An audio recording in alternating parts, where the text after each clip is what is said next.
forward to a very fascinating discussion. I hope everyone will participate in it. On behalf of all members of the board of the Heritage Vancouver Society, it's a great pleasure to hold these events. And I'm pleased to introduce our Executive Director, Bill Young.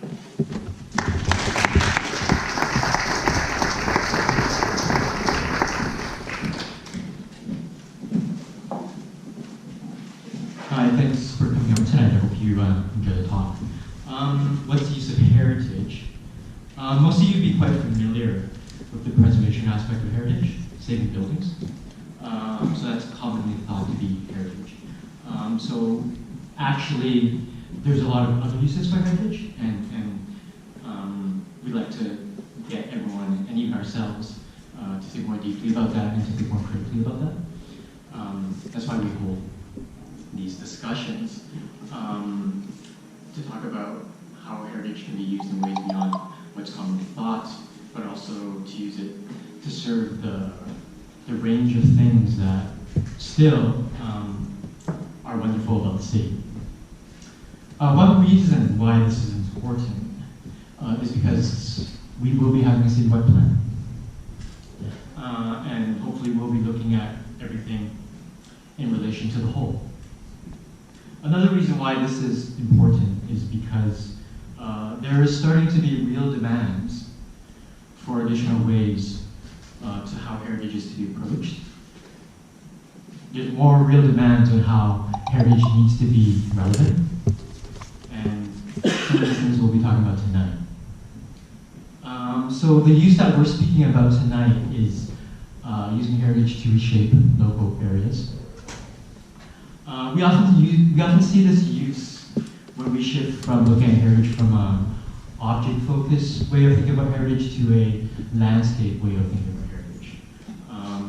So landscape thinking is the most recent understanding and approach to heritage that UNESCO, when I say UNESCO, that UNESCO promotes, but when I say UNESCO, I'm not necessarily meaning UNESCO World Heritage, I'm meaning UNESCO, the cultural organization. And their way of promoting culture has a large effect on how we practice heritage, whether we know it or not.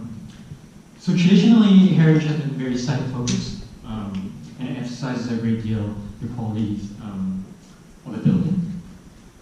Landscape focus is much more relational, and it emphasizes the relationships that people have with objects over a given area, and how to deal with those relationships. Therefore, it's like an ecosystem, and like the ecosystem, we don't think of things in a vacuum. One thing affects everything else. A very important distinction between object-focused heritage and landscape-focused heritage is that object-focused heritage tends to be the realm of the architect and the historian. Landscape-focused heritage tends to be the realm of the user. So regular people who use an area. So that leads me to the panels for tonight. So one of the areas that we're going to be talking about is Fall Street Flats. And Fall Street Flats had a plan passed a couple of years ago. And in the city's words, that one of the goals is to unlock the untapped economic potential of the flats.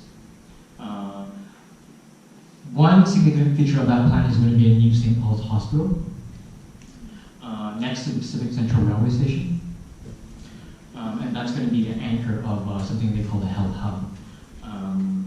So because the Fall Street Flats plan and the new hospital will have a big impact on neighboring areas, we brought Alicia from Exchange Intercity to come and talk about that.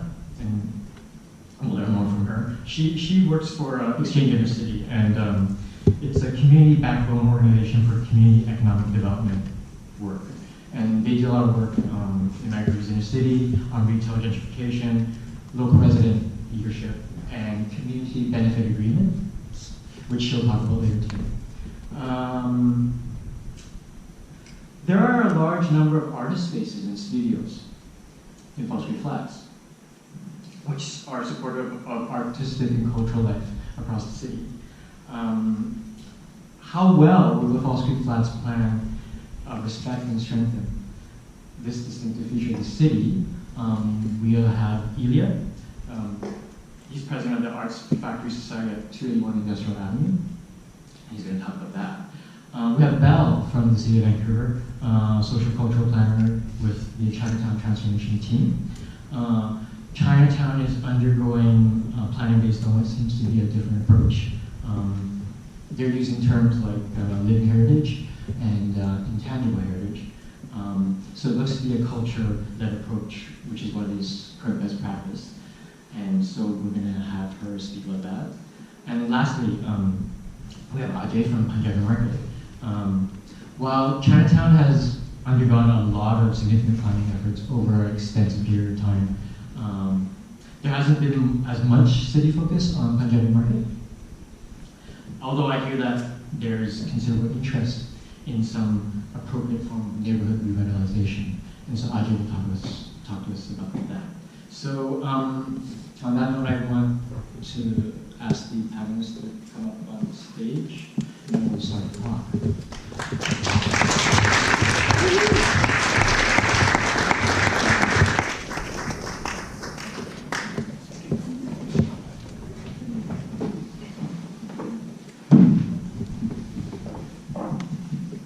So I just want to start by asking each one of you very quickly to speak about what is the role and identity of the area that you're speaking about in the broader story of the city. So I guess I get to speak on behalf of the artists. What I'll be speaking isn't necessarily a neighborhood per se, like some of the other panelists here, but more about the East Vancouver and specifically what's often referred to as the South Falls Creek Flats.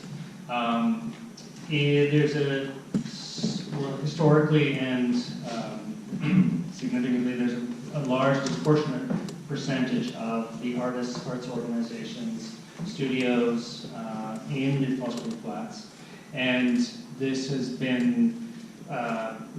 gone on largely because of probably the concentration of industrial land which happens to exist there, and how there was a lot of artists gravitated to that area because it was accessible, it was affordable, and it was cultural, and then it became culturally sort of a magnet for more artists to follow.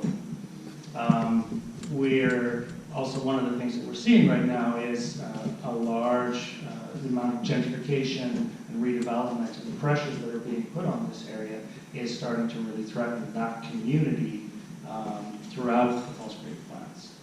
And so one of the things that we've been talking about at the Arts Factory is trying to communicate that, develop it, and actually sort of raise some awareness around not only what the artists are contributing to the larger community, but also generally how we can retain that cultural and economic and social activity. Okay. Hi, everybody.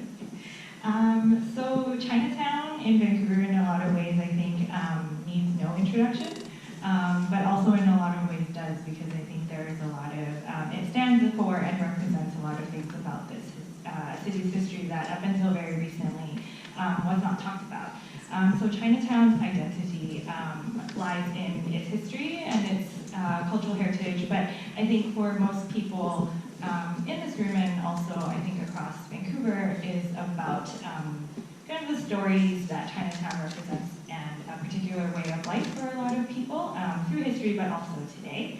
Chinatown obviously tells us a story about Chinese migration to Canada, which started in the late 1880s, and then of course tells us a lot about Vancouver's history of discrimination, racism, and then legislative policies that restricted people of Chinese descent from living outside of Chinatown, owning property, the jobs that they were allowed to have, and then essentially like their lives and how their livelihood was impacted by that.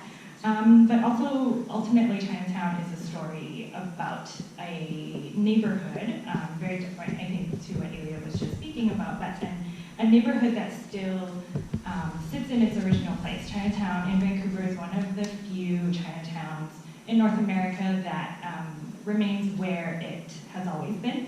It has not had to move, and that history obviously then is very rooted in literally where that community stands.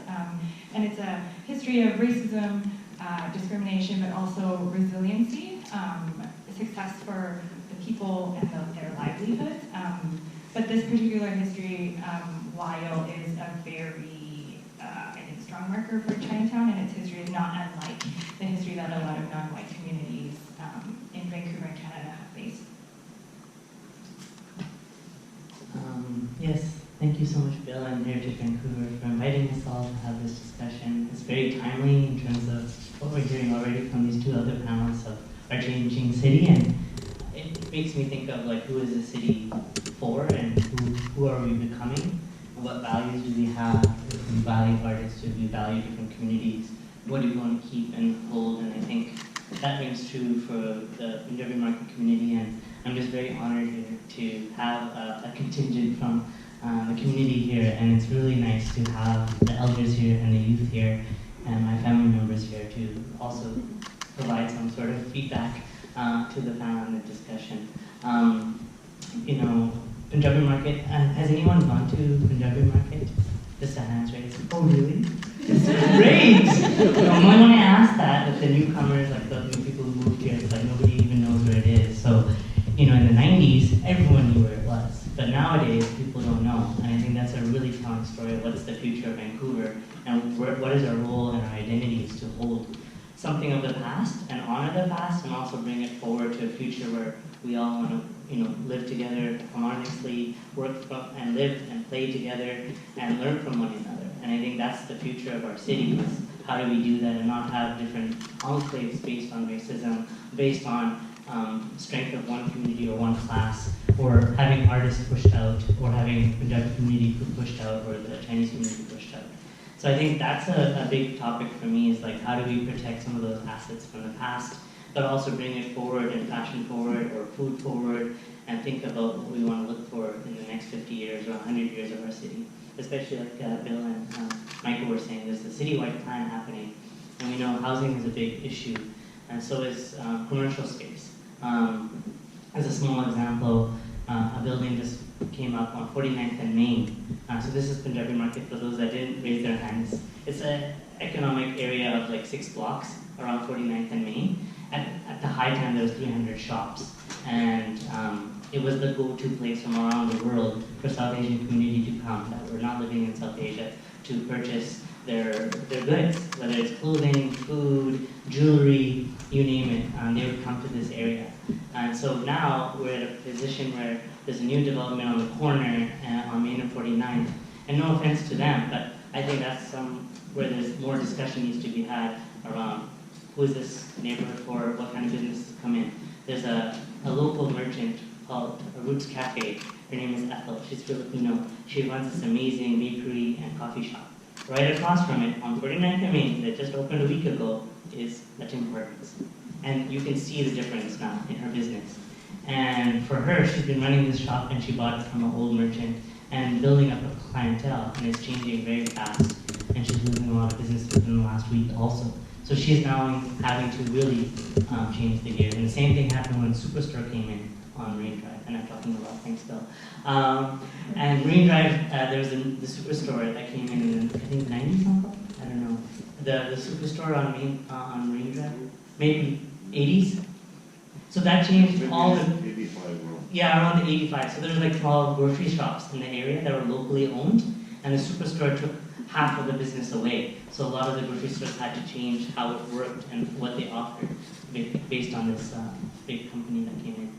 So these are the things that are facing our area, but I think it's maybe relevant to Vancouver itself as a story as well, in terms of all the different areas. So, sorry, thanks. Great, thanks for that, Ajay.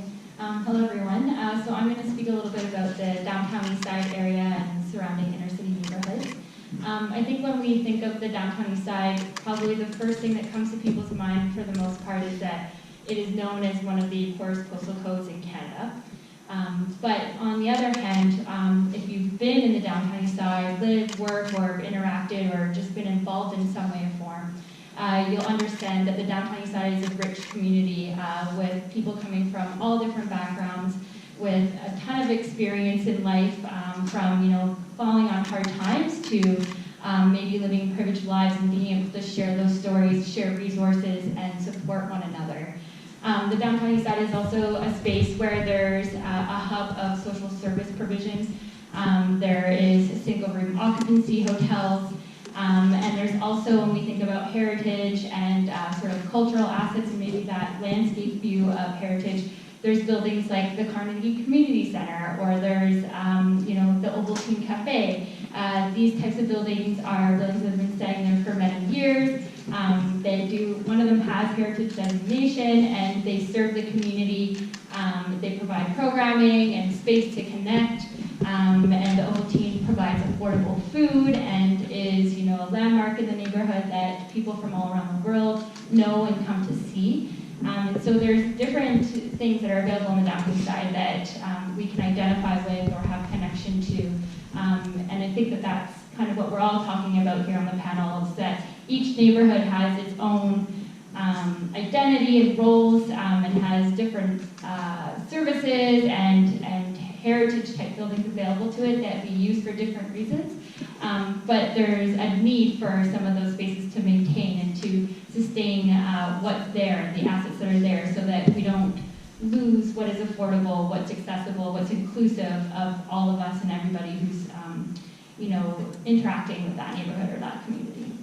Great. So all these areas that we're talking, they have plans, and we were talking about the False Creek Flats plan, and I'm reading here that under the principles of the False Creek Flats plan, it will build off of existing character to foster a unique identity and secure and strengthen the economic presence of arts, culture, and food. So this is actually quite similar to what we're talking about, this using heritage to reshape local place. And it's in a planning document. So and the rest of us were talking about, right? And we asked them, well, do you feel secure and strengthened? And I think you said that you don't derive much comfort from what's in the plan. Could you sort of expand that? How many city staff are here? No, I mean, it's, the plan is one thing. The plan is a document that's been written, I think, largely to many, many different diverse stakeholders. And it's always how those plans are enacted, how they're interpreted, who actually, how once the shovel hits the ground, so to speak, what actually is built and what, how do we live with those plans as they're built over time. I think we can all attest that the threats to the sort of lived heritage, the lived experience of Vancouver is really transformed in the last 20, 30 years. And, those threats now on the diverse economies, diverse communities, is where we're starting to feel a lot of pressure. The arts community is one. The arts community gravitates towards older buildings that have long passed their initial economic value. And so you can sort of house artists and smaller arts organizations, emerging businesses in those kinds of communities for as long as they're not redeveloped. And so one of the things that's certainly happening is the number of artist studios that have been lost in the last 5 to 10 years continues to have people moving out of the city because of that, the pressure that is on these, as these develops, these older buildings are basically turned into high-rises and residents and housing moves in. And I think one of the things that we're sort of struggling with right now is, I think, the current council, which has an intense focus on housing, while we're really grateful for that focus, some of us are actually really concerned because we're starting to see the loss of industrial space to residential housing. And that's something that we're starting to sort of poke our heads up and say, oh, we have to pay attention to this because this is actually going to end up in a loss of cultural activity as well. you know, speaking to the plan, we're very grateful. It's lovely to be recognized. You know, something that we've always known and patted ourselves on the back as, you know, being a sort of a cultural milieu and a cultural hub within the city has been codified, and that's great. And certainly with the Arts Factory, when we go back to talk to the city, who is our landlord, we're going to sort of use their own words and their own language to point out our importance within their planning. But that, you know, is difficult to say when the city is also trying to raise funds for daycares and for, you know, and trying to get people into find affordable housing somewhere. So it's a tricky navigation. It's something that we're concerned about. We're trying to work with other business owners, small business owners, to raise awareness as to the role that these small, you know, cultural and economic units play within the city. And it's tricky because unlike some of the other community members in this panel, we don't necessarily, it's not easy to point out, look at the artist and say, oh, okay, I can recognize that person for what they are and what they do. But, you know, I like actually to think about artists as cultural creators or content creators, people who are actually out there building something, whether it's a physical object or whether it's an intangible, ephemeral object like a play or you know, a poem or even a website. You know, these are the kinds of things that we're creating, and these are the kinds of things that we as citizens of the city look to in pride. You know, we don't usually look at the high-rises and go, okay, that's part of my city, but we do talk about the stories that are being told. And, you know, sometimes it's the, you know, the plays and the public art and those kinds of things that actually, as much as some of us don't like them, we actually still talk about them. It's an important part of what we do. So about plans, and Ajay, I know you worked on a report, like a retail business study. The Punjabi Market is also in the Sunset Community Plan, right? So can you tell us how the report that you worked on, what was that about, and how that is in relation to the community plan and what's happening with that report? Yeah, it's a good question actually, and kudos to Leah about the artists. I mean, this is a really big topic around public art, musicians, playwrights, you know, murals, and I think that relates to our stuff in the Punjabi Market and the South Asian community as well. Arts and culture is a big part of what we want to bring forward to the future. So it's really important to say it's not just one geographic area, but artists and people who do art. It's important to really realize how much they bring to the city. For the report, it's interesting. So I was privileged enough to work with a couple of other partners, local BC, Modus, and we were commissioned to work with the city of Vancouver. And it was actually in response to an open forum that they had for this development at Main 49. So the one that I told you has the Tim Hortons. So that new building had a community forum to say, you know, what would you like to see? What are the challenges, opportunities? And they said, well, why don't you do, to the city, they said, why don't you do some more consultations and review of what's happening here? And because of that, when they had the open forum for that development, it's called the OR development, there was a motion passed in city maybe in 2016 or 17 to move forward on a little retail analysis study. So we worked on this report for about a year and a half. We met with community members from the neighborhood, and it was really telling. The city staff, for some reason, no fault of any of them, sorry about that, they're not representing city staff for those that are in the room, but I first asked them, so how many times have you gone to Punjabi Market once we first got the contract? And they've been working on the file for about a year, and they actually said 0 times. And I'm like, you've been to the neighborhood, what, 0 times? And I'm like, okay, so who do you know in the neighborhood? Well, we have 2 or 3 emails of people, but we don't know what's happening there. I said, wow. So this is going to be hard work for me over a year and a half and our team to go. And luckily my father's here, and Papa's like, well, why don't we just go there now? I'm like, no, but the city doesn't work like that. You have to show them a plan, get approval, and then send out emails. And he's like, no, we're going right now. I said, that's a great idea. Thanks for reminding me I'm your son. And then we have to do things like in a different way around community engagement. So I basically went to the neighborhood maybe 8 to 10 times and talked to people, and it was so surprising. Like, we brought the list to about 100 store owners that are still there, and having their phone numbers, their emails, how they want to be contacted, what they want from the city, and it was really powerful. A lot of them have a lot to say, but they just felt like, why even voice it when the city doesn't really care or makes their own decisions? So there's a lot of things that were coming up, a lot of resilience, and a lot of things that people are saying on this panel as well. Like, they do respect the city and they want the city to help, but they feel like a lot of things were lost in translation, or people have changed positions, all these different factors.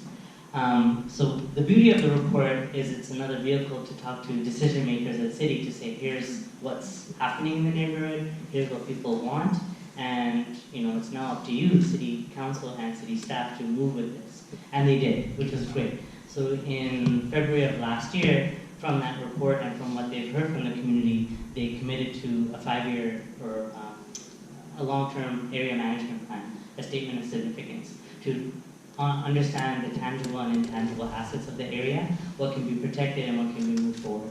And so that work was supposed to start in last year with city staff and other things and bureaucracy. It took till, I think, January of this year, and it started. And we created a wisdom council, which is great. And then with the change of government, now it's kind of on hold, but it's also, I think, different groups and business leaders and community champions are coming up and asking, where is this in the mix of things? It can't be lost. And that's always reminded to me from the elders in the community, where the first shop opened in 1970 on Main Street.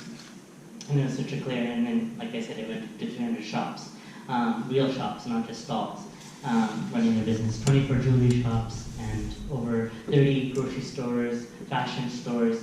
And now, at the time when we did the report, about 1/3, 1/4 of the storefronts were empty and changing, as I said. And so there's a lot of potential for it to move forward, and I think a report can't solve anything, and so can't one consultation. We're hearing that, but I think how can we continue doing these kind of things to raise awareness and really bring in the citizen power, and it's our city. We pay taxes or we pay rent or whatever. It's our city, so it's a community. So let's all think about it that way. And so for Punjabi Market, it's really interesting because moving forward, we have an opportunity now to think of it not just for the market itself, but for the city, and what kind of things can we show as pilots? What can we show as case studies that we can bring forward that could be really exciting? And so maybe Ilya is working on it, or Bell is doing it. But there's some really cool things we can show to the world what City of Vancouver has, more than just our beautiful landscape, but some of the cultural assets that why people come here, for our food, for a lot of things that they like about our city. So it'd be kind of exciting to see what the next steps are. And so sort of that's what the summary of the report was, and sort of the next steps. And it's an exciting time, it's also a challenging time. So we'll see what happens. So that makes me think of Alicia and Bell. I'm going to go to Bell first, because Chinatown is undergoing some planning work, as I said earlier, and around basing the planning there on culture, as opposed to, for example, residential intensification. So, Bell, can you kind of talk to us about these terms that you're using, living heritage and intangible heritage, and how you're using that to kind of shape that, to try and shape that neighborhood, and maybe that can be different to other neighborhoods across the city? I think we do use the terms a lot around tangible and intangible heritage, but the easiest way to talk about these, we tend to, I think I personally, in the work that I do on the team, I'm starting to move away from using those two words, actually, mostly because they're very hard to understand just for, I think, the general public, but also because it's just not really a good way of talking about what is actually important to a community. Essentially, the best way of framing both tangible and intangible heritage in the context of Chinatown is that, so in Chinatown we know right now with the way previous work has happened and the emphasis around heritage and statements of significance, which are written to talk about in terms of buildings and what is actually important in the community. A lot of that focus has been on actual buildings and structures in the neighborhood. And for us, the intangible heritage really is everything that happens within those spaces. So ultimately, they are the interactions, the stories, people's kind of the feelings they have associated with places that really identify what a community is and its identity. Part of, I think, not using those two terms separately is that ultimately these two things are very closely tied to each other. They are the stories that give a place its meaning and its value and what makes a place actually important to the people who live there.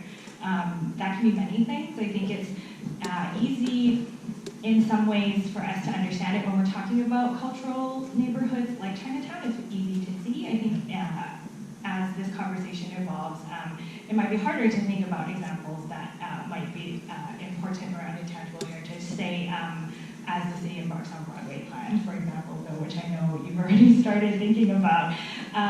So for Chinatown, we know that the society buildings are important to the area. That's part of its tangible heritage. We know that Chinatown has very physical characteristics that we know define the neighborhood. So this includes narrow storefronts, the neon signs that used to be in the neighborhood. And then in terms of intangible heritage, these are typically things that are associated with a culture that people find important to the way they understand their own cultures or the identity that they have as individuals or for the overall community. So in Chinatown, the example we typically talk about can be the Chinese New Year parade that happens. That is a form of intangible heritage for the neighborhood. It can be milk tea that you get at any of the local culturally appropriate bakeries in the area. It is apple tarts at Newtown. And typically a lot of the examples are rooted in food. People really ascribe their identity to things like that. But it is also things like the connections that you have. So the societies often are divided kind of by last name, so there'll be, even if you may not necessarily be related to all of those people, in some ways you are because you all share the same last name.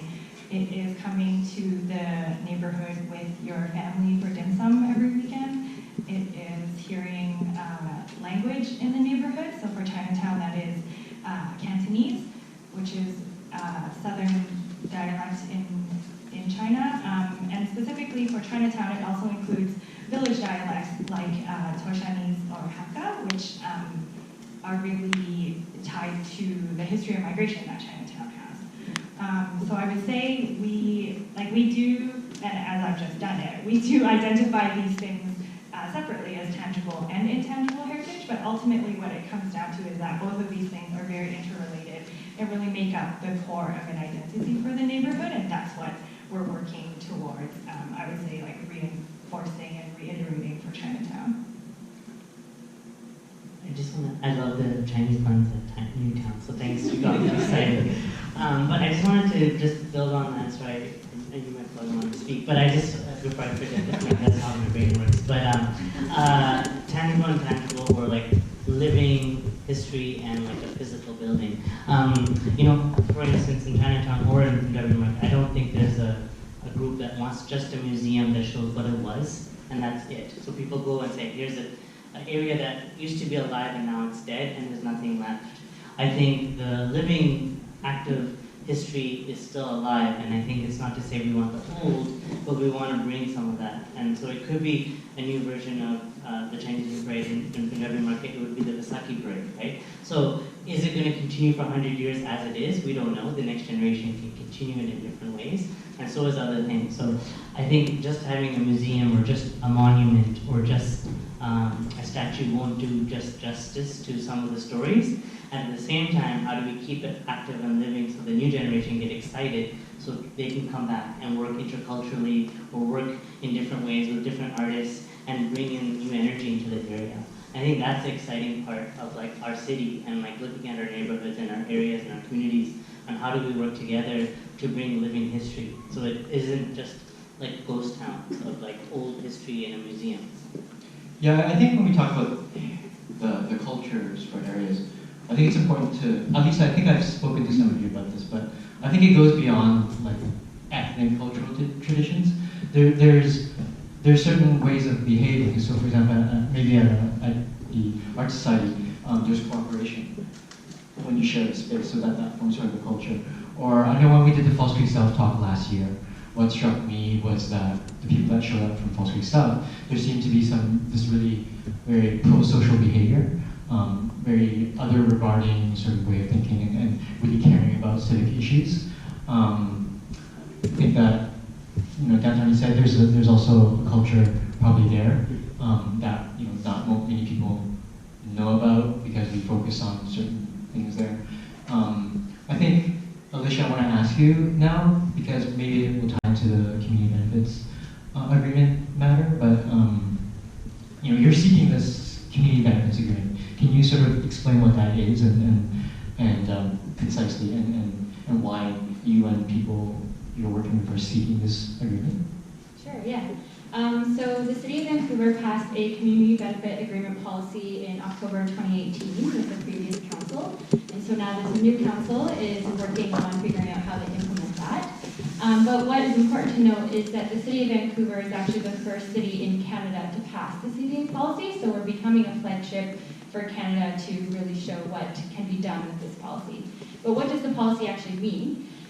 It's a legal binding contract that's negotiated between the development of a building or a project that's going up in the City of Vancouver, as well as a negotiation between that development group, the City of Vancouver itself, and then various stakeholders that represent the community or surrounding community of where that development project is being located or built in.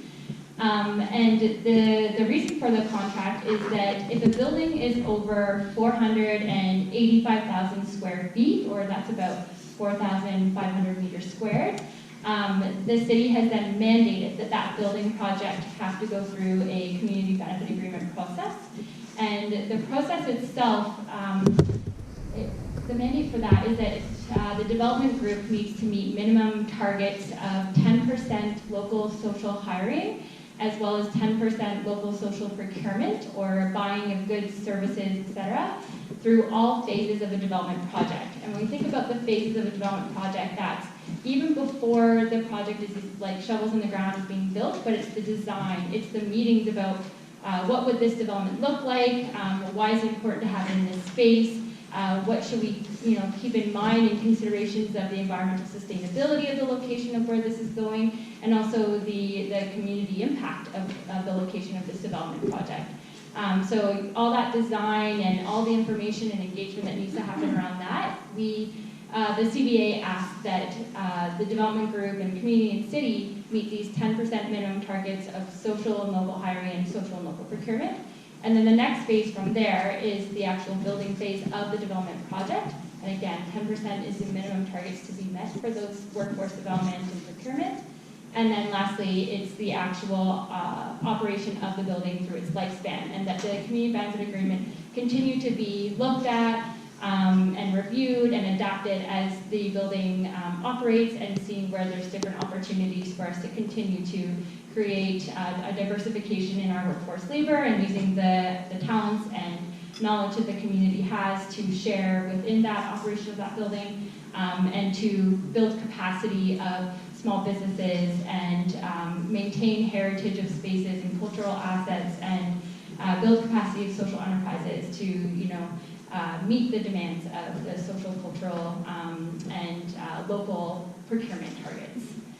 So that's what a community benefit agreement is. And as sort of mentioned earlier, St. Paul's Hospital seems to be one of the big developments right now that the city is targeting in implementing the community benefit agreement since the policy is passed. But just to give people a little bit of context too, before the city passed the community benefit agreement policy, they wanted to test this out on various developments. And so a good understanding of where this has happened is the Park Vancouver Urban Resort and Casino. The CBA was tested on that development, as well as the Olympic Village, and also the Hastings racetrack. So those are just some ideas if you think about when the city engaged with community and there was a lot of information and media attention about who was going to be involved and where was the workforce being driven from and where is training and who's supporting this building, Where is money being put back into community, and where are they buying their goods and services and materials from to build a building? So those are the things that we think about when we think about community benefit agreements. So I think this is, although the community benefit agreement is very specific to certain types of developments, I think the concept is applicable to a lot of areas because every area, at least what we're talking about, is going to be undergoing development or is already undergoing development. Like, what is the process like? It's like what we're talking about. It's different from, for example, okay, we'll give you 10 floors, you build a community center, right? So what's this process like? And then after you answer that, I just want to open it up to everybody else here on the panel to see if you feel this is applicable to your area and your situation. Actually, what I did forget to add is that there is a voluntary process with CBAs too. So if you're building a development that's less than the 485,000 square feet, developers can actually do good and give back to community by volunteering to go through the community benefit agreement process, no matter the size of the building, and try to meet those targets for local social hiring, local social buying. So when you speak about, in the past, a lot of the times when developers came in and built a building, the city would say, okay, for an extra 10 floors of height on this building, you need to, provide a community center or a daycare or public art, or give money to a specific nonprofit in the neighborhood. That concept is actually what's called a community amenity contribution. Very different from what a community benefit agreement is. Because a community amenity contribution is mostly a conversation between the development group and the City of Vancouver and deciding what's best for the community because that development is going in its space. The community benefit agreement is a process where the community actually has a space and power in the conversation to share what are the benefits that we as residents of this neighborhood, that people who work in the nonprofits or the small businesses, or however you connect to that neighborhood, what can you share, what do you want to preserve, and what can you add, literally in the writing of this legal agreement and contract that could be a part of the community benefit. That sounds easy, not that easy, of course, nothing ever is. But the matter that's interesting in this process is that you do have the opportunity to share your voice, and you do have the power to come out as citizens and build constituency and share what you guys are most worried about or most wanting to focus on.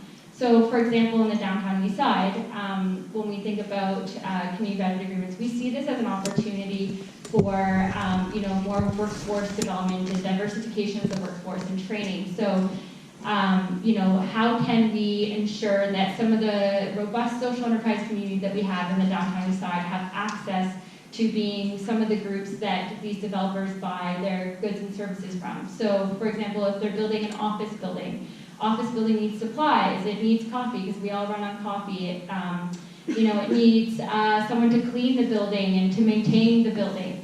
Where could we find those services locally and socially, and how can we involve those groups to be a part of the conversation to talk about how they can meet that developer's needs? So we can buy coffee instead from, Gordon Food Services or Starbucks or like a big wholesaler. We can look to East Van Roasters in the downtown side as a social enterprise, hiring women who have gone through recovery programs and are re-entering the workforce. We can look to Clean Start or to the Cleaning Solution, for example, another social enterprise that provides janitorial services and is hiring people who have mental health diagnoses and helping them to re-enter the workforce.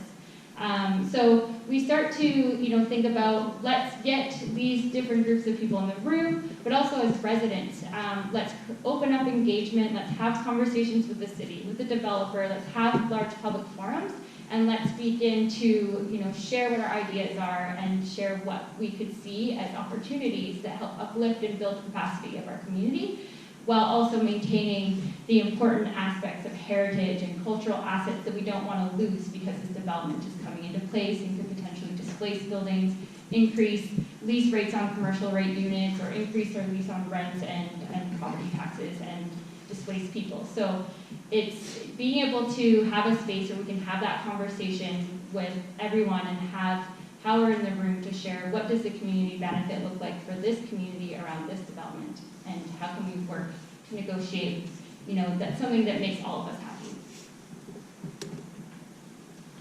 One aspect of that I think that we actually need to start engaging with is encouraging community development, actually to be the developers in the room, as opposed to waiting to be a stakeholder or a contractor for the developer. I know that one of the things that certainly isn't happening is actually small-scale development. There's a few people that are trying to do it, but it's not really taking off. Obviously, for many good reasons. One is access to capital. But I think it's also one of the things we should be holding our city to is actually sort of saying we could actually encourage and develop and possibly even mandate a certain level of community engagement in the development process itself would, I think, be a strong start. Agreed, and to speak to that a little bit, so Exchange Intercity has a working group, a community benefit agreement working group, where it's open to anybody to attend if you're interested, and we're trying to, as a working group, look at what developments are coming up, and essentially, you know, asking for meetings with the city, asking for meetings with the development groups, doing our research, and doing our best as you know, a group in the community to share what we're concerned about, share what we'd like to see, where we see challenges, where we see opportunities in these developments. And so that's a group that's, you know, open to anyone to come. We have monthly meetings. It's every second Wednesday of the month, and that's where we like to bring our collective voice and go knocking on the doors of the people that we need to speak to. So Aja, you're a community organizer, so have you thought about trying to get some of this power? Not true. So luckily I have people in the room who are awesome, and this is a really interesting conversation on CBAs for community benefit agreement, but also just power, like you said, and like how do we negotiate, how do we make decisions together. And the beauty, you know, Wilder and I got introduced, and he runs a jewelry shop in the neighborhood through the consultations. And through the consultations, we become good friends and allies and colleagues, and we're just having conversations with others, whoever cares about heritage and history, but also business and community and what we want in the future. And through those conversations, we met folks from Langara. And then through Langara, being a big college in Vancouver, it's also going through a lot of transition. That's probably like SFU, where a lot of students are coming now from international. And there's a lot of new people coming, and how do you situate them into Vancouver, give them opportunities for employment, get them feeling like this is their home, if they're going to set up home here as well. And fortunately, we have some students who've come to join us on our Punjabi Market revitalization group, and that's from the community side. So even if the city is slowing down on certain processes, I understand there's a lot of different demands for the new city council, there's a lot of different things going on. It's sort of our conversations now, like you said. How do we build power within the community, but also work with city developers, other people who have access to capital, artists, and like reactivate that neighborhood. And it's been really exciting in the last little while, over the last year, having these meetings, having conversations, and getting people to meet. And we can meet over chai and pakoras, or we can meet over for coffee. You know, it really, that's our city, right? Like you can go for Chinese buns or go for dim sum, right? This is the beauty of our city currently. And I don't know what it'll look like in 20 years, but I think it's all about the people in this room to save the city in a way to really build it. And we can have access and power. And these are little examples where we can all, the things that we care about, organize. And I think each of us have done that in certain ways with our own individual power or our institutional powers, whether it's a nonprofit or as a city, and also us in the community using community power. And it's been really exciting. And next year will mark our 50th year anniversary of Punjabi Market, which is actually the same years that Langara has been a college. So we're kind of like twins. We were both started around the same time.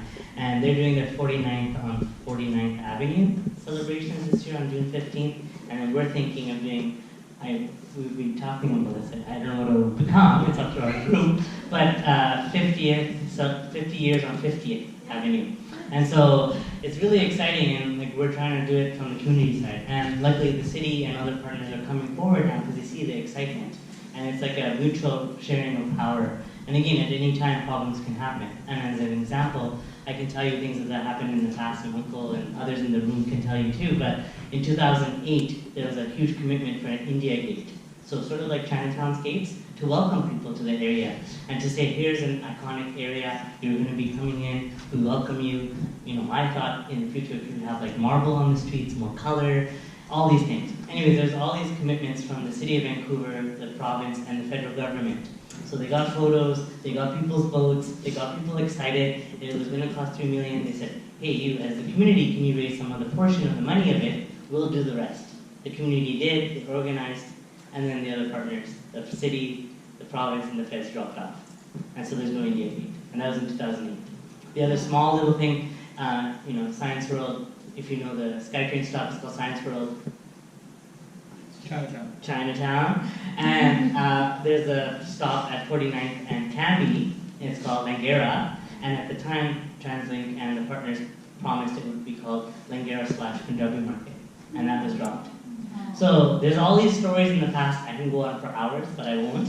The uncles and the aunties have told me of things that they've tried since the 70s to work with different partners and not gotten successful. Certain things are successful and certain things don't. So they always tell me as an organizer and others, never give up, be resilient, keep pushing, because you never know what will happen. And one day, you know, there might be a point where you can share power and have this beautiful thing that happens. So maybe with all your help, we can have this beautiful celebration next year. That's not just Punjabi culture, but maybe we have some Brazilians on our team, maybe Carnival in there, and like other groups that come in. And that's the future of our city, and we want to say that Punjabi values are welcoming, seva, like giving and being of service. So we want everyone to come and enjoy the services and businesses and nonprofits there and the artists. So it's a community for everyone. So that's sort of the excitement that gets me going. It's not like working with certain groups when, you know, they say no or they don't respond. It's more working with community and getting excited and seeing the next generation come and take it over, because they might take it over from us. Like, it's a generational thing too. Maybe just like Chinatown or Downtown Eastside or artists, there's another generation that takes over. And whether it's through a CDA or through another vehicle, it's great. But also we have to do some community power and building up that energy. So before we open the floor to questions, I just want to end on a question that I think is kind of applicable to everybody about old buildings. So, Ilya, we talked about this. Your building, the Art Society building, is 281 Industrial. That's a 1928 building. It's not on the Heritage Register. However, it is identified in the plan, and it's identified in the historic context statement. So some time has passed, obviously, and the state of the building, I don't know what the state of the building is. But we were kind of talking before about sort of unremarkable spaces being important for its use. Can you talk about that? Yeah. I like to think about old buildings as nurse logs. Sort of an ecological metaphor that seems to relate to, as they decay, they provide enormous shelter and nutrient to the sort of surrounding area. Previously you asked about the False Creek Flats plan and my trust in that, and I can share with you that I went to a community engagement process where there was 3 international experts brought in to speak to particularly actually our building in a sort of small area that is part of the new zoning, which is called the Innovation Hub. And we walked out of this plan thinking that one thing was being decided, as was espoused by the international experts brought in at great expense, to preserve the intangible character and heritage of what was taking place in that time. And the arts factory was preserved, and sort of that we thought we would sort of have a small victory. And then when the False Creek Flats came out, we discovered that there was actually something completely different written into the plan that had related nothing at all to sort of the work that we've been doing, the character of what was happening, but was really much more speaks to sort of economic development by power that we had no access to. It was redevelopment from a sort of warehouse, single-story building to 5-story buildings with market and non-market residences on the top 2 floors. And it was incredibly frustrating because we don't have the capacity. We raised $1.5 million to develop our building. The city invested another number that they haven't actually disclosed to me into that building, and then 10 years later they plan to tear it down. And so it is frustrating because you think, oh, we've done all this work, we've got a successful building, we have a list of probably 50 to 100 people, 50 to 60 people who are trying to get into the building. In the 5 years we've been there, we've had 25% turnover. So nobody wants to leave and everybody wants to get in. It shows you sort of the demand for that type of activity and that type of tenancy in Vancouver. And they want to tear it down. And while they say they're going to promise us the equal amount of space in the new development, but they haven't told us what our lease costs are going to be. Nor have they told us how we're going to raise the funds to actually do the move. Because that's going to cost hundreds of thousands of dollars to move everybody over to that new space, either in volunteer time or actual cost. So it's difficult and it's tricky. But you asked about old buildings and what they do is that we wouldn't have been in that space to actually, I wouldn't be here talking about our success plan and the struggles we're trying to preserve it if there wasn't an old building like this that we could have occupied. And around Vancouver, there's all kinds of spaces like that, whether they're preserving, sort of more traditional cultural activities, or whether they're preserving sort of business activities or emerging artists or emerging businesses. And they're incredibly important. And when we speak about power, and I think one of the things that we don't understand is that young people, minorities, or diverse communities don't have access to new buildings. That's one of the things you look around. That's why, you look at the new coffee shop that goes in, it's a Tim Hortons. It's not a small coffee shop that's run by somebody who just managed to get together, some money together to get us off the ground. And I think that's one of the things that we want to sort of challenge as we move forward, because otherwise we're going to be looking at a science fiction story that we live in. Does anyone have anything to say to that? Because I think the point is like how you use the building and do you have control over how it's being used and is it affordable? I think it's all that's coming up in these areas, like Bell, Chinatown, that comes up a lot. Right? Anyone want to try? Yeah, I think for all of us on this panel, everybody in this room, affordability is something that comes up every single day, and especially in our work too in Chinatown. And a lot of what Ilya has said about old buildings as opportunities for kind of like emerging opportunities are really important for places like Chinatown. We know old buildings are important in Chinatown. They're literally right there, and you can see them, and it is easy to tell people why these old buildings in Chinatown are really important. And so we're trying to reframe that conversation also to be about what happens in those spaces. We know the buildings are important, but without the stories that happen within them and the history associated with them, then it's literally just four walls and a roof.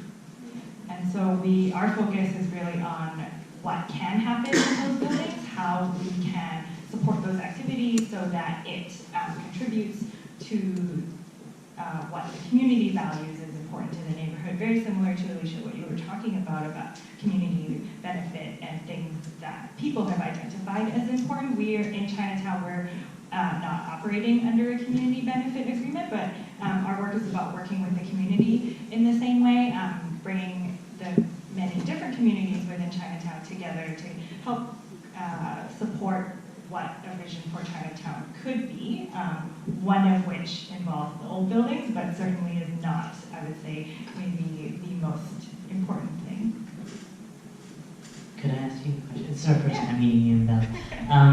Could you explain or give the example that is kind of cool from the outsider perspective of the Chinatown house or the Sunsweet building? Do you know anything about those two?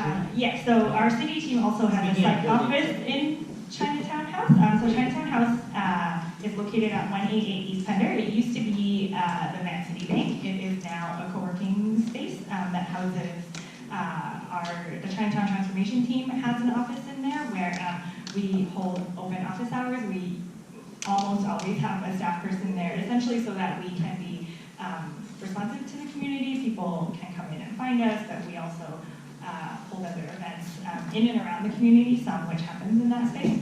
And then several other nonprofits are also housed there. UBC has a research initiative based on Chinatown that also operates out of Chinatown House, but it's a good example of, I think, for the heritage people in the room, an adaptive reuse project that took the building, kept kind of most of its form, but is now trying to find uses for it that benefits the community in other ways.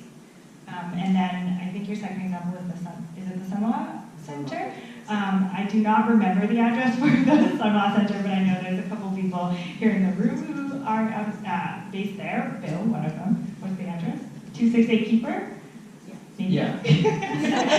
So the Samoa Center, I believe, is a 3-story, what was a shopping mall, I think, but now Center A, which is a contemporary Asian art gallery, is in there. And they also house BC Artscape, which in the basement of that building has also artist studio spaces, and then there are also office spaces available for lots of nonprofit organizations, which my understanding is that previously didn't have access to space before. And again, my understanding is that most of the artist studio spaces are also full, which maybe just echoes what Ilya has said about this kind of space not being accessible, and that there just isn't enough of a supply of those spaces.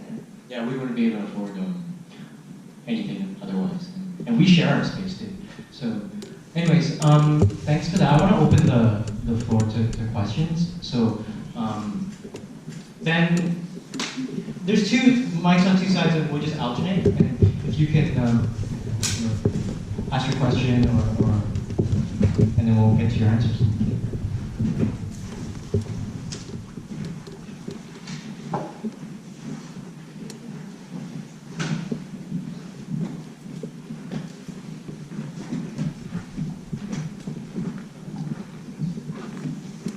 He's just going to distribute the mic. My name is Richard Evans. I live in Falls Creek South, and we had a session.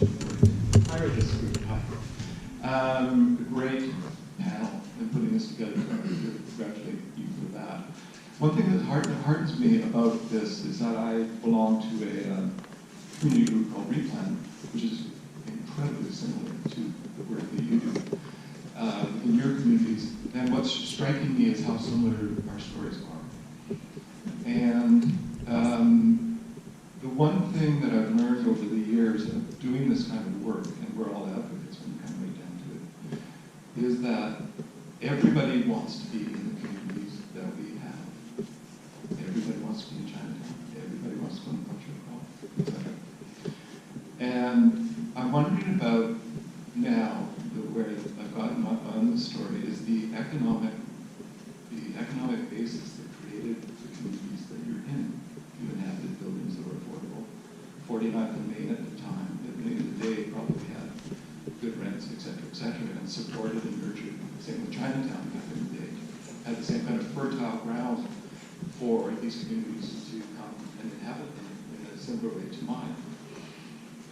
The economic reality has changed, and we're trying to create these and continue them as fertile ground for the kinds of things we're talking about in a completely different economic reality, and creating different mechanisms to operate within a market paradigm that simply does not support them easily. I say they can support them maybe, but not easily. I'm an architect, and I see the impact that that has on the landscape. And when you create spaces within a market development for these things, I think the developer probably just writes that off as zero, and the buildings get higher and bulkier. That's the reality of the landscape because of what we're doing. I think, Ilya, sorry if I pronounced your name incorrectly, but you started to hint at non-market solutions, different kinds of ways of thinking about that. And I think that's fertile ground for the discussion. There's also the model of trusts that are evolving in Penticton, evolving here to deal with this economic reality that is not supporting the communities that we want and need and cherish. And we're fighting back. And we're fighting back hard, usually with volunteers like us that do this kind of thing. And it's hard work. I think the economic reality has to shift. And it has to shift dramatically. And I think that's the basis for a question, although I don't know if I'll be able to frame it. What is somewhere up the chain of being really desirable to people to actually implementing it as something maintainable? We get lost. We get completely lost because the economic realities are simply not there to support it. What about this non-profit world that I prefer to see? The non-market world I prefer to see that are actually conducive to the kinds of things we're talking about. I think there's a question in there, but I'm searching for it because my community depends on this and what the answer is. And this is what the conundrums councillors, city managers, all these guys face. And it's a huge thing. And final thing I'll say about that, I think it's actually based on fear, to be honest with you. It's the fear of taking away this market reality or suggesting a change to it because we're just so familiar with it. Is there, I don't know, sorry, there's not a question, but there's something in that. Well, I mean, one of the financial tools, there are financial tools that are being developed that aren't available to us in our jurisdiction. That's one of the struggles. I mean, there's slow capital, and there's other forms of community investment that haven't yet really been realized for Vancouver, well, BC. And so, but there are a number of people that are working on trying to develop those for our jurisdiction. Until that actually happens, there are other forms. One of the things that we're a not-for-profit. We formed a not-for-profit really to actually engage with the development process. And a lot of people kept saying, well, why don't you buy? Which of course is impossible for an upstart not-for-profit in this climate. But I think one of the things that's underutilized is long-term leases. And one of the things that most people don't know about the city of Vancouver is it's actually the largest landowner in its own jurisdiction. And there's a lot of property that if we actually went to the city and said, we want you to make this space available to not-for-profits for below market or at accessible rates, they might listen to us. Right now, a lot of it's controlled by the Property Endowment Fund. And that is mandated to raise funds for the city. Now, granted, that's doing a lot of good because a lot of the funds that are being raised are going into community benefits and community CSCs, and that's great. But that's not to say that we couldn't actually put some of that directly into power, because if you have long-term lease of a building, it's pretty much, you can get a mortgage on a long-term lease. And you could then actually create community hubs, or you could actually create anchors within a community that actually then start attracting other community members. So there are a couple of tools out there. They need to be, it's reliant on organizations like us, community groups that are actually go and demand, speak to your counselor. It's kind of extraordinary how much power you actually do get by speaking to a counselor. And speak to city staff. I mean, I don't want to denigrate all city staff. A lot of them are working really hard trying to actually affect change.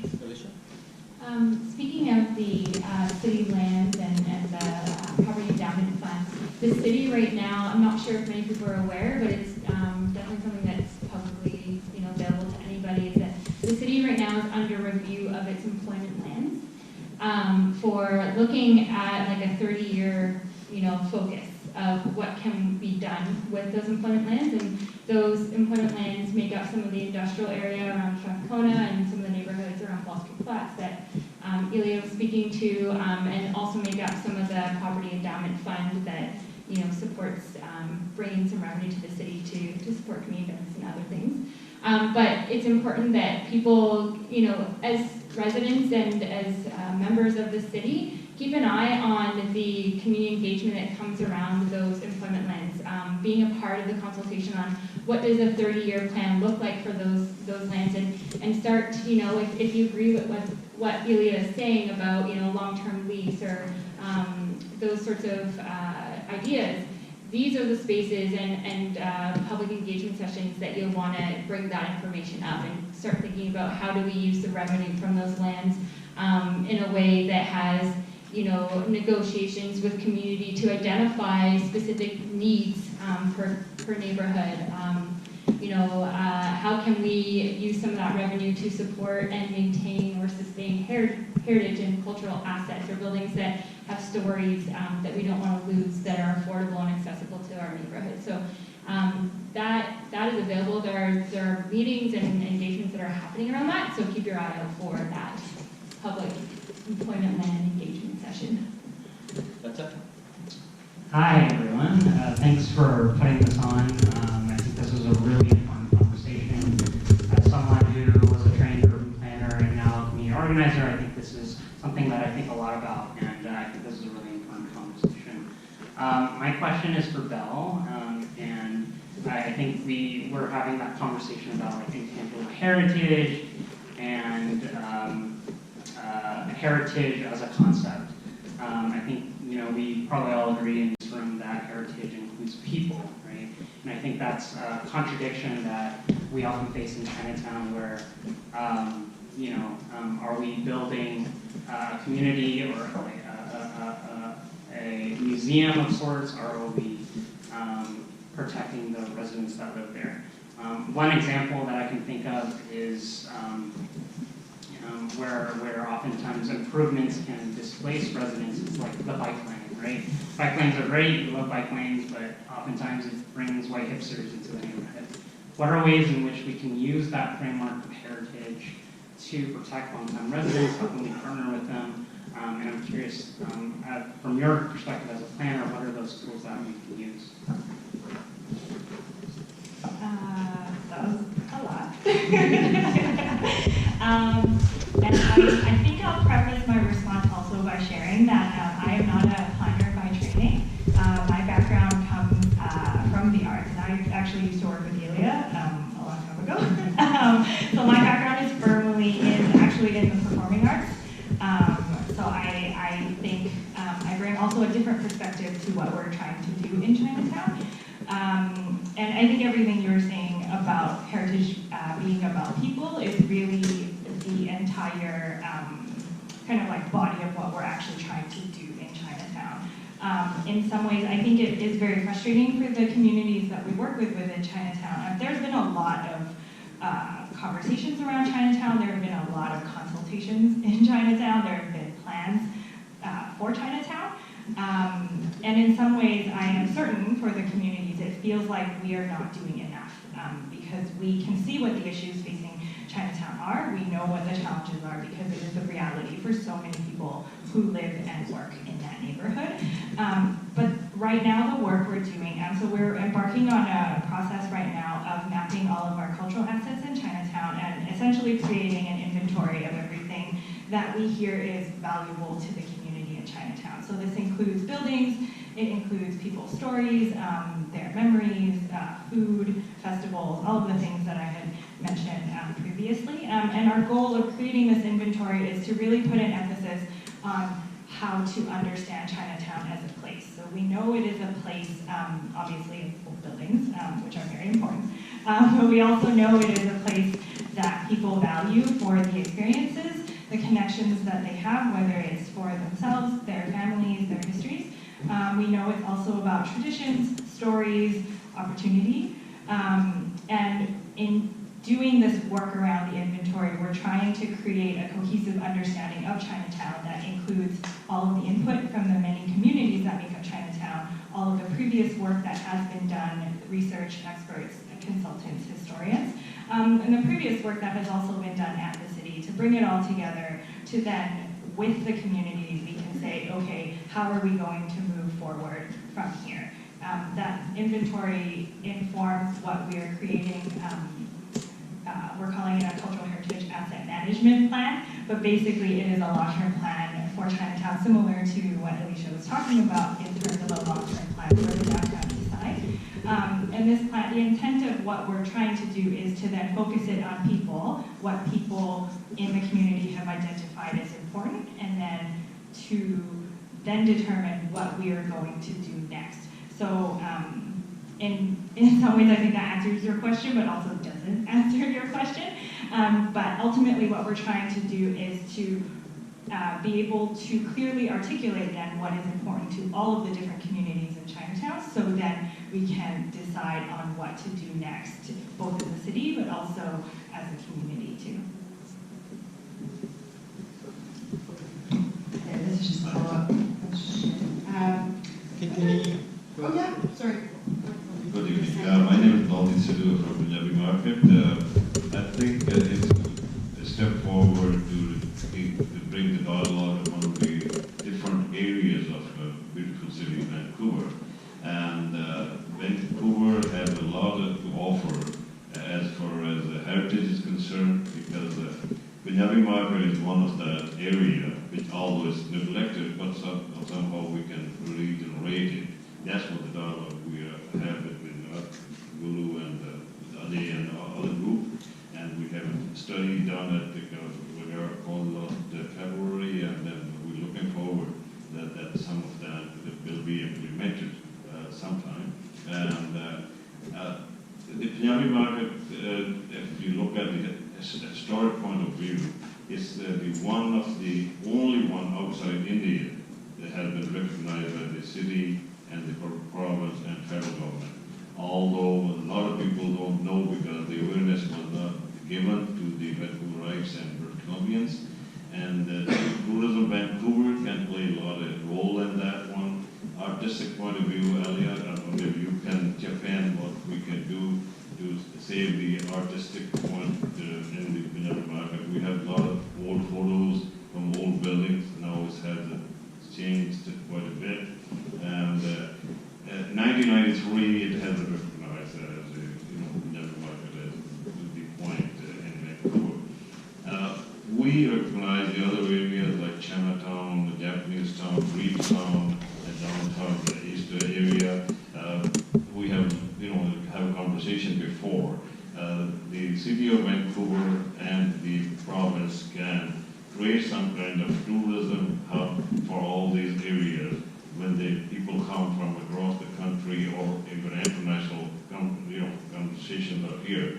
So they, one spouse is busy and the meeting, the other spouse have time to go out. So they can go and shop around and explore Vancouver. So I always call it all these little gems are in the crown of the Canadian mosaic, which we need to be sharpened up and polish them to make it happen more. So people should be aware. So Bill, the question is to you, whether, because you are born in I think consider Vancouver, maybe you didn't believe that to bring all these panelists to discuss. Are we expecting more conversation throughout Vancouver for heritage, or to preserve what the contribution is, or is this the only one? No, our intention is to do a whole lot more. If people are interested in coming out, then we're interested in doing more. Ajay and I have been actually talking about doing one specifically for Punjabi Market later on in the year. Today was, just different areas and tied together by certain similar threads, but we're interested in doing more if people are interested in hearing more. And also, can we see the representatives from the city council sitting on some of them, if not all? We have representatives from city council come on, and we can request if we have your demands that they come, that makes it easier for us to ask them. But certainly. I think people should definitely be encouraging your own councillors and city staff to attend sort of events like this, but actually even going and speaking to councillors and asking them to define what they think is a cultural heritage or how they think culture is going to be a part of the city moving forward is very important. And I know from my own experience that, going to speak to them, it can be tricky. It definitely can be tricky because there's a lot of demands on their time. But certainly, using a springboard of an experience like this or the community involvement to go speak to a councillor and get them to come and visit you and get them to ask them those pointed questions. It's the squeaky wheel really does get the grease. I just, one more thing is, like, we're always interested in doing talks, but we've been doing this for 5 years, and the citywide plan is coming, and we've been really concentrated on neighborhoods and trying to help people. Talking is talking. It's good to a certain extent, but then after that, you got to do something about that. And so we're really trying to work together with groups and communities. If we can help, then call us and we'll try to help. All right, here's a question. Great. Yeah. So this question is for Belle. Do you happen to know, are there other transformation teams assigned to other neighborhoods in Vancouver? And if yes, please tell us. If no, do you anticipate perhaps it being in the citywide plan? I think the answer is no, but in terms of like if there are any in the works or like down the line, I'm not sure. But my understanding right now of ourselves as a team is that we are the only team structured in this way doing this kind of work. And I think it's actually really pertinent to the question that was just asked about whether heritage should continue to be talked about at the city, because we get asked that a lot too. Because I think people see a need for it. They see that there are other neighborhoods that are in very similar situations and circumstances, and I think my personal hope, so not speaking on behalf of my team, is that the work we do for Chinatown really is, while very culturally specific to Chinatown, and I've spoken all night about like the place and stories being very rooted in place, but what we're doing ultimately does not only benefit Chinatown, and if we do it right, should not only benefit Chinatown. It should work for all racialized communities that have been marginalized, in order to hold up all of these communities as we move forward and are able to talk about heritage in the ways that we have talked about, and so we can do heritage in those ways.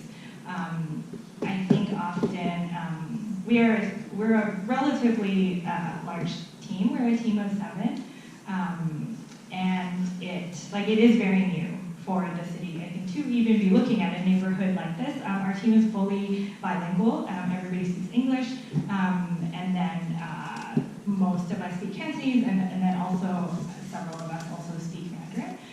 That in itself is also a different, I think we often take it for granted, but in this kind of environment is also something that is rare for the city, essentially for a neighborhood-based planning team to look exactly like the neighborhood that they are working with.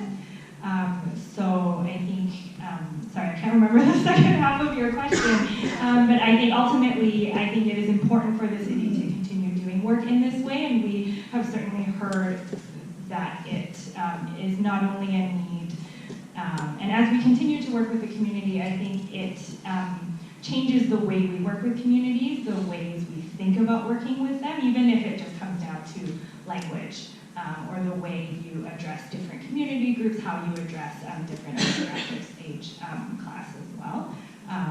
So long answer is no, I don't think there are other teams, but I certainly think that it's an important thing that we need to think about. Oh, there's a question over there.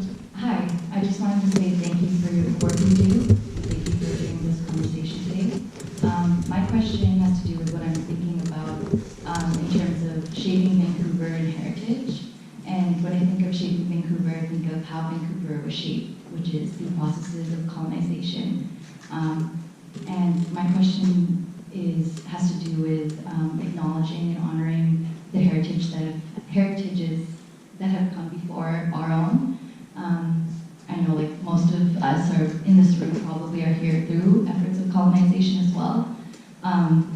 So how do your respective groups do that work, acknowledge and honor previous heritages, which are the original owners of this land?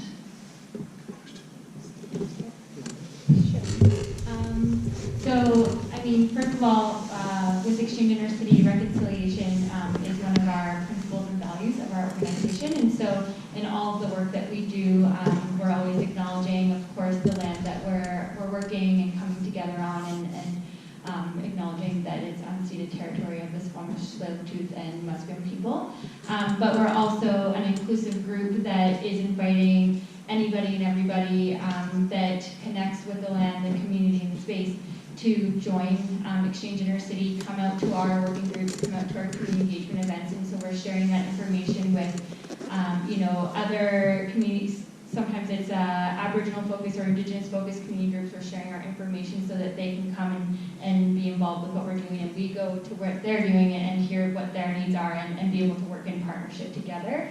But that our door is always open and our meetings are always open to anyone and every perspective, and so being able to give space to hear the stories, the history, and learn from that, but also to learn Indigenous protocols and Indigenous way of sharing knowledge, and introducing that into our work when we do community engagement efforts around different events or around community benefit agreements or around whatever working group focus that we're at the table for that day. How can we switch the way we do work and not just talk around in a circle on the table, but how can we talk more about how we relate to one another and what we come with and what our history is as connecting to the way that Indigenous culture wants to connect with each other and how we want to work together. So I think the key way for us as Exchange Intercity is the way that we engage with one another and thinking about different styles of engagement and being open to learning what that looks like and practicing it.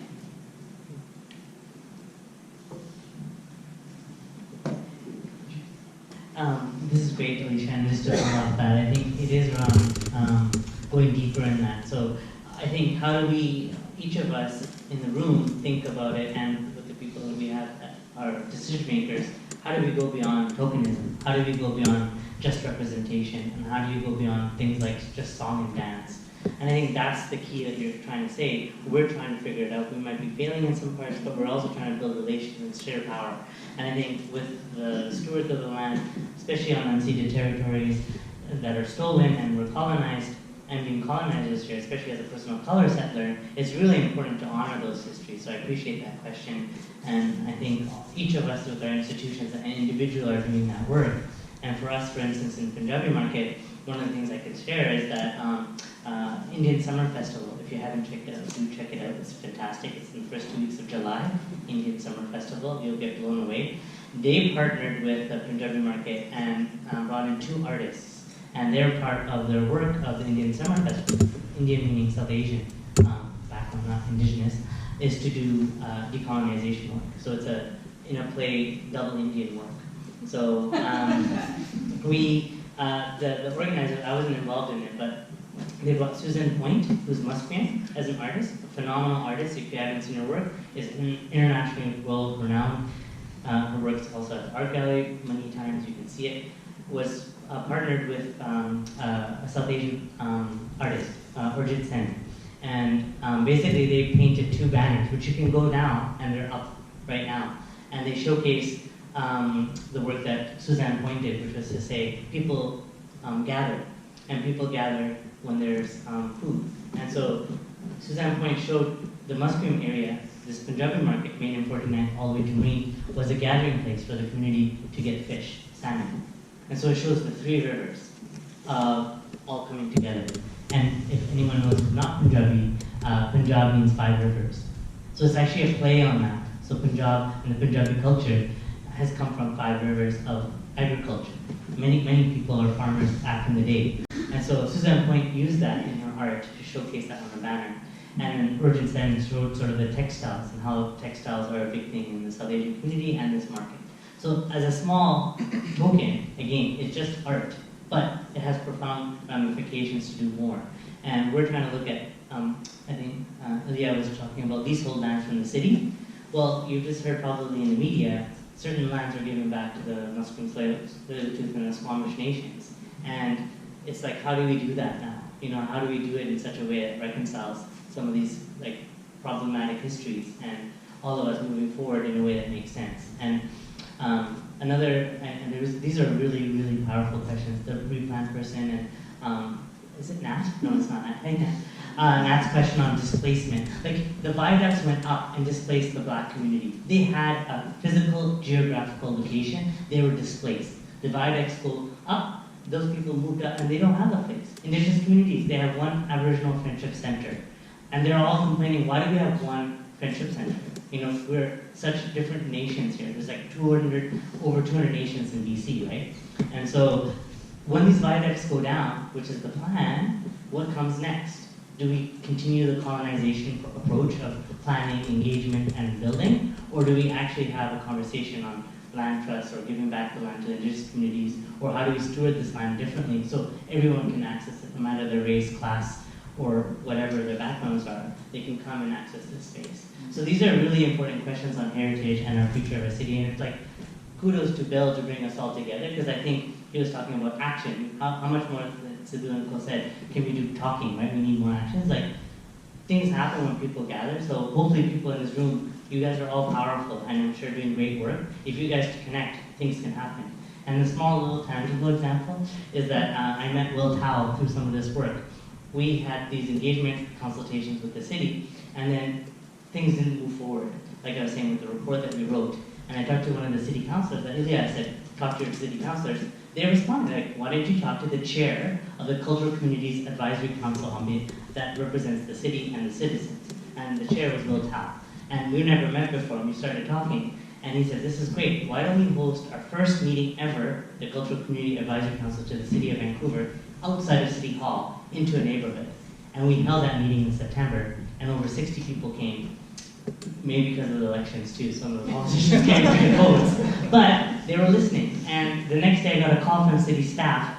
Hey, you know how we've been delaying the process on this report and doing this consultation? We'd like to keep doing this work. I'm like, oh, interesting. You called the day after we held a 60-person meeting that was chaired with, like, co-chaired with the Cultural Community Advisory Council. So these things do happen, and when you do meet, things can change. And it's not an us-them thing. It's like, it's our city, right? So any of us can run for office, right? Even though we've had 40 white male mayors, 40, since the colonization. One was the one who was not able-bodied. That's it. The rest were all able-bodied, probably upper-class white males. Sorry, anyone who's white males, but I'm just saying. It's our city. Anyone can run. We're 61% non-white, right? So let's talk about the city and go beyond the song and dance. Go deeper in our relations. So it's not just the tokenism, but like deep relations. So that's my 2 cents. So I just want to say something quickly and then get to the last question, and then we need a few minutes to wrap up. But there's a lot of, I alluded to a lot of demands being placed on heritage. And one of those demands is First Nations and heritage. And so I don't have a lot of time to get into it, but First Nations is a very, very big focus in heritage at the moment. In the fall, we're doing a talk on how heritage is used for exclusion and inclusion. So hopefully you can come up for that. I'm just gonna end up there, but we can talk after.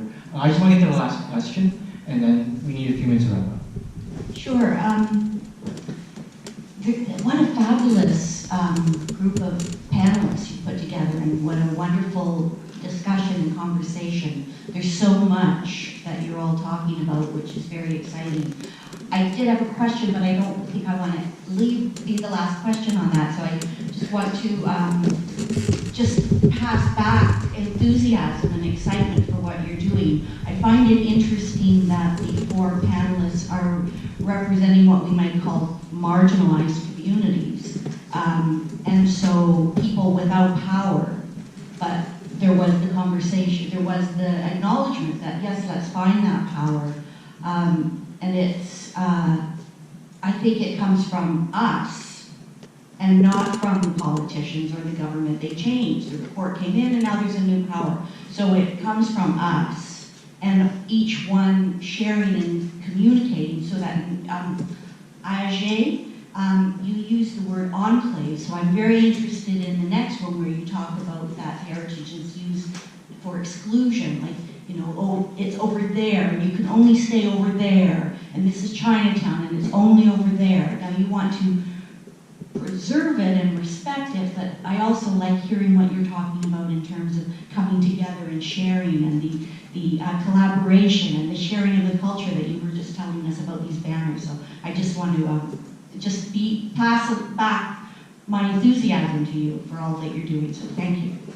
Thank you. I just want to be clear that heritage, we talked about excluding them. It can be used for bad, but it cannot be used for good, so you have to be careful. I just want to, before we did the talk, I asked the panelists if they so desired to, I would give them a minute, under a minute, to make an ask of the audience, if they had something to ask. Go see your local artist. And I think there's a real rich cultural heritage that is in Vancouver, whether it's, you know, and I think one of the things that any artist of any background will tell you is the biggest struggle they have is getting their work out there and finding means and audiences that are willing to see it. It sounds great in the community panel that we all say we're going to support them. But like anything else, it's actually when, you know, just going to see them, and not on the website, going to a small artist-run center or a small theater company or you know, a local coffee shop to listen to a musician. That's incredibly important, and it's really enriching everybody's lives. So please do that. On June 1st, we are holding a public consultation event. It is in the Sun Yat-sen courtyard from 2 to 5 p.m. But the event is basically we are asking people to come and tell us what is important to them about Chinatown. Ultimately, this feedback contributes to all of the work and the research we have been doing, and we know Chinatown is, of course, important to the Chinese Canadian community for many reasons, but we also know Chinatown is important to everybody who lives in Vancouver, and it's also really important for us to get everybody's feedback around what are the things you think are valuable. So please come to the event. It contributes to the long-term plan that we're creating, and we do want to be able to include feedback from as many different people from different walks of life as possible. We just going to, okay. 1 minute, yeah. Yeah, come shop in Punjabi Market. Come and eat, play, go to Gulzar's jewelry shop if you're looking for an anniversary gift. Go to Roots Cafe, Ethel's beautiful coffee shop, and support local business. This is across the city, support local business. I have nothing against Tim Hortons, I'm sorry I dogged them, but at the same time, there's amazing people, probably people in this room who run their business, and it'd be good to support each other, and that's how we build a thriving city. An exciting moment, this just happened at 10 p.m. last night. We got a draft motion presented to us on behalf of our group, presented maybe next week in City Council, to say we'd like to, the City Council would like to support, like the city councilors would like to support potentially Punjabi Market 50 and a plan to help it move forward, similar to Chinatown and other areas. So if you are interested, we'd love any stories or any sharings of people coming with a letter of support or coming to the mics to City Hall. Anyone's welcome. And you can share a story of something that you care about in Punjabi Market or in the city and how much these cultural assets matter. And that was on the other side, which is great. So you can go to June 1st, but you can also come. This is a live moment of like protecting city assets and our community stuff. It's probably going to happen May 28th or 29th. So you can connect with Gulzar and myself or Suparna, and we can get you more information. Or just follow us on our social media feeds, which would be great. So thank you again for the opportunity. Wonderful being here. What is your social media feed? Punjabi Market YBR on Instagram. Punjabi Market YBR on Instagram. You can go to our website, sign up to our email, it's a MailChimp, and we'll send out updates all the time. And we're getting a new brand logo and everything, which is really exciting. Okay, Alicia. If you're interested in the community benefit agreement work that I was talking about, and in particular want to share your voice on what happens with the new St. Paul's Hospital development, we'd invite everybody to come out to our community benefit agreement working group. It meets the second Wednesday of every month from 4 p.m. to 5:30 p.m. Right now it's at our Exchange Intercity office, which is 3374 Avenue, but I think we'll be moving the meeting to 298 East Hastings. So our next meeting is June 12th, and we are welcoming as many people and all of your voices and your experiences to come and help us to build our voice as a community and share that with the development team of St. Paul's. Help plan what the July public forum that the city will be putting on about St. Paul's Hospital will look like. and as well as think about who are we missing and what are we not addressing, and start addressing those needs with the City of Vancouver and developers. So come on out. And my ask would be, come follow us on our website, heritagevancouver.org. We're trying to make heritage relevant, interesting, and exciting for everyone. So if you feel that's happening for you, then we're going to be releasing a lot more content on our website. So please go to the website, follow us, come to the event, and support us. Great, thank you. I want to thank all the panelists as well.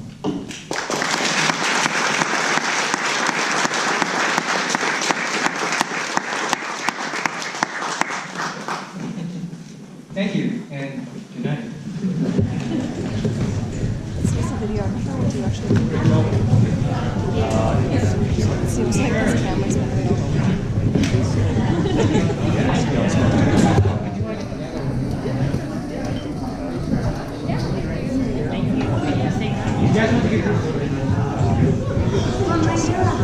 Thank you for coming. I'm so glad you made it.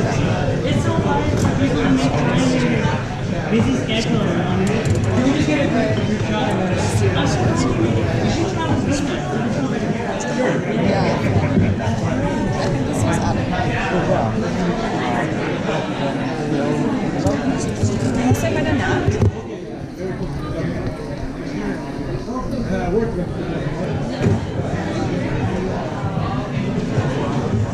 Thank you. Thanks.